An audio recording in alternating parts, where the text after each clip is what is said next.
नमस्कार, स्वागत है आप सभी का मार्केट टाइम्स टीवी पर। मैं हूं आपके साथ अखिलेश राठी और वक्त तो चला है बड़ी खबरों का। तो हरियाणा के सिरसा में हरियाणा मार्केटिंग बोर्ड ने किसान हित में एक बड़ा फैसला लिया है। डबवाली में सीमांत राज्यों के किसानों से न्यूनतम मूल्य पर नरमा कपास खरीद करने की मंजूरी दे दी है। इससे पड़ोसी सूबों के किसानों को भी सीधा फायदा होगा। मध्य प्रदेश के शाजापुर में तड़का लगाना महंगा होता जा रहा है। दरअसल सोयाबीन तेल के दाम में लगातार इजाफा देखने को मिल रहा है। 95 रुपए लीटर तक बिकने वाला तेल अब 110 रुपए किलो तक पहुंच चुका है। सोयाबीन फसल के खराब होने तथा अंतर्राष्ट्रीय दाम में तेजी होने के असर से यह बढ़ोतरी बताई जा रही है। चीन ने कम से कम 3 दशकों में पहली बार भारतीय चावल का आयात करना शुरू कर दिया है। बता दें कि भारत चावल का दुनिया का सबसे बड़ा निर्यातक देश है और चीन सबसे बड़ा आयातक। बीजिंग सालाना लगभग 4 मिलियन टन चावल का आयात करता है, लेकिन गुणवत्ता के मुद्दों का हवाला देते हुए भारतीय चावल को खरीदने से बचता है। आरएम सीड के दिसंबर वायदे की कीमतों का सीमित कारोबार करने की संभावना है और कीमतों की बढ़त पर रोक लगी रह सकती है, क्योंकि इस रबी सीजन में उत्पादन पिछले साल की तुलना में अधिक होने की उम्मीद है।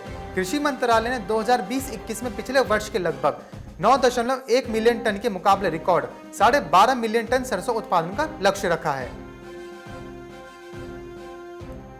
आलू की कीमतें जो पिछले कुछ महीनों से आसमान छू रही थी, अब उसमें एक राहत मिलने वाली है। ज्यादातर शहरों में आलू 50 रुपए किलो बिक रहा है। बिहार के दरभंगा जिले में कीमत 45 रुपए, यूपी के इलाहाबाद में ये 45 और दिल्ली एनसीआर में आलू 50 रुपए किलो तक बिक रहा है। पश्चिम बंगाल में भी ये 50 रुपए किलो ही बिक रहा है। हालांकि इसके दाम अब 40 रुपए प्रति किलोग्राम से नीचे आना तय है। पश्चिम बंगाल में फसल महीने के अंत तक तैयार होगी। पश्चिम बंगाल सरकार ने 27 नवंबर को जारी एक नोटिस में 465 कोल्ड स्टोरेज मालिकों को 30 नवंबर तक अपने बचे स्टॉक को निपटाने का कहा था, नहीं तो उनके खिलाफ सख्त कार्रवाई की जाएगी। उत्तर प्रदेश के संभल में मक्का की फसल में किसानों को नुकसान हुआ तो धान में भी कहीं मुनाफा नहीं दिखाया, लेकिन मंडी में चल रहे आलू के भाव में तेजी देखकर किसानों को आलू से बड़ी आस है।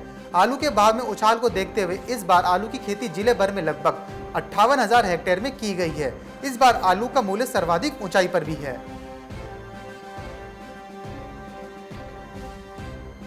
उत्तर प्रदेश के भदोही में ठंड व गलन दिन ब दिन बढ़ती ही जा रही है। पिछले सप्ताह में हुए बदलाव के साथ बादल व कोहरे का असर भी दिखाई देने लगा है।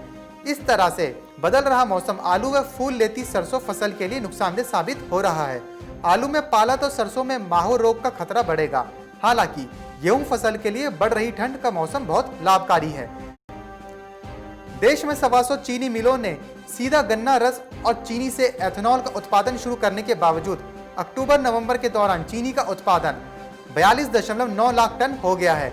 ये पिछले साल की इसी अवधि के दौरान हुए चीनी के उत्पादन के मुकाबले 2 गुना है। इंडियन शुगर मिल्स एसोसिएशन के जारी आंकड़ों के मुताबिक पिछले साल के अक्टूबर-नवंबर में कुल 20.72 लाख टन चीनी का उत्पादन हुआ था। इस्मा का कहना है कि चालू चीनी वर्ष अक्टूबर से सितंबर में पेराई सीजन पहले शुरू होने से ऐसा हो सका है। दिल्ली एनसीआर में किसानों के आंदोलन से दिल्ली की प्रमुख मंडियों में सब्जियों की आवक 25 से 50% तक प्रभावित हुई है। एशिया की सबसे बड़ी फल सब्जी मंडी आजादपुर में सब्जियों की आवक में 50% तक कम हो गई है। इसी बीच ट्रकों के एक बड़े संगठन AIMTC ने कहा है कि अगर 3 दिसंबर तक किसानों और सरकार के बीच सहमति नहीं बनती है तो वे भी हड़ताल पर जा सकते हैं। इससे लगभग 60,000 ट्रक सड़कों पर नहीं उतरेंगे, जिससे देश की सप्लाई लाइन पर बुरा असर पड़ सकता है। इससे सब्जियों के दामों में भी भारी उछाल आना तय है। छत्तीसगढ़ के रायपुर में पिछले 2 महीने से लोगों को रुलाने वाले प्याज की थोक कीमत में भले ही गिरावट आ गई हो, लेकिन चिल्लर व्यापारी अभी भी प्याज का किल्लत बताकर मनमर्जी दाम पर बेच रहे हैं। थोक बाजार में प्याज 35 से 40 रुपए किलो बिक रही है, जबकि चिल्लर व्यापारी मुनाफाखोरी के लालच में 60 से 65 रुपए किलो में बेच रहे हैं।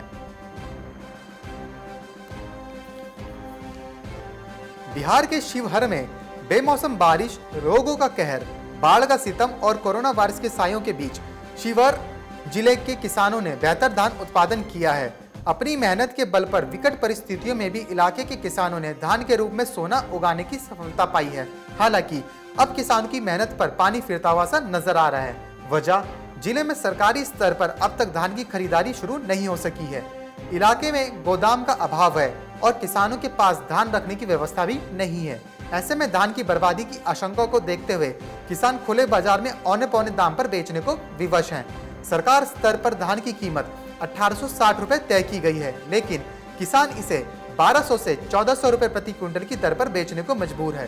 बिचौलियों द्वारा किसानों की मजबूरी का फायदा उठाया जा रहा है, लिहाजा किसान काफी मायूस है। तो फिलहाल इस बुलेटिन में बस इतना ही, मगर कहीं जाइएगा नहीं क्योंकि खबरों का सिलसिला यूं ही बना रहेगा मार्केट टाइम्स टीवी पर।